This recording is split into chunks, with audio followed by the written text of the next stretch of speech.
look forward mostly to learning something new, especially in skills, such as usually making a bow or making a bow drill kit. I always look forward to that because I mean, what we have here, not very much people have. This is like one of very few little things that we have here, and I just look forward to being here every Friday and learning something new.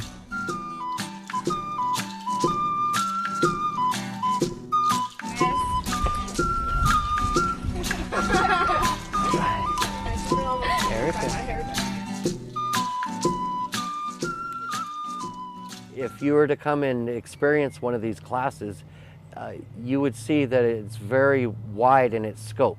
One day we might be picking grass seeds, the next day we might be planting plants.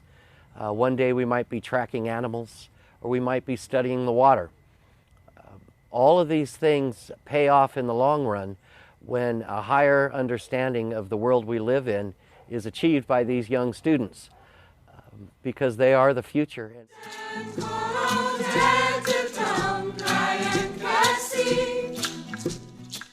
I mean, what's really amazing about all the skills is they all tie into each other. And it's you start learning one skill and then you realize, so you're starting to learn bow drill fire, and then you realize that you need to figure out how to make the cord for your bow. So then you have to learn how to make cordage, and then you have to understand what plants you can get fibers from. So they all keep leading to each other. So to me, it's just amazing to be able to look out on a landscape and start to understand how we're all connected to it all and how it can help us to create this stuff that we live with.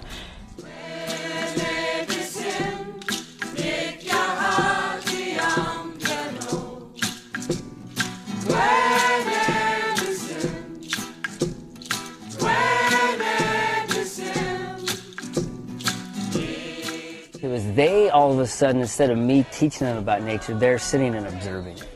Right. And through that observation, it's their own observation. They come to their own conclusions. We replicated the Maidu hut that's down below, and that's what they're going to be staying in their shelter. So what we've done is we've set up a teepee at one end and 2 poles coming down, and they're going to come down and work on finishing up this, and it's pretty roomy.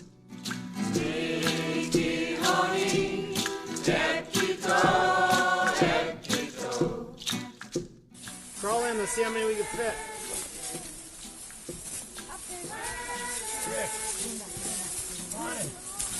We need more, I think we can fit more.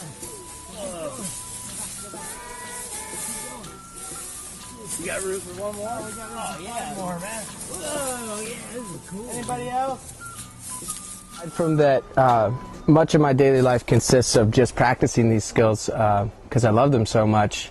I also find myself learning many life lessons from the skills that don't necessarily pertain to wilderness survival or primitive living, but more so just to life in general and how to be able to flow through life a little bit easier, yeah.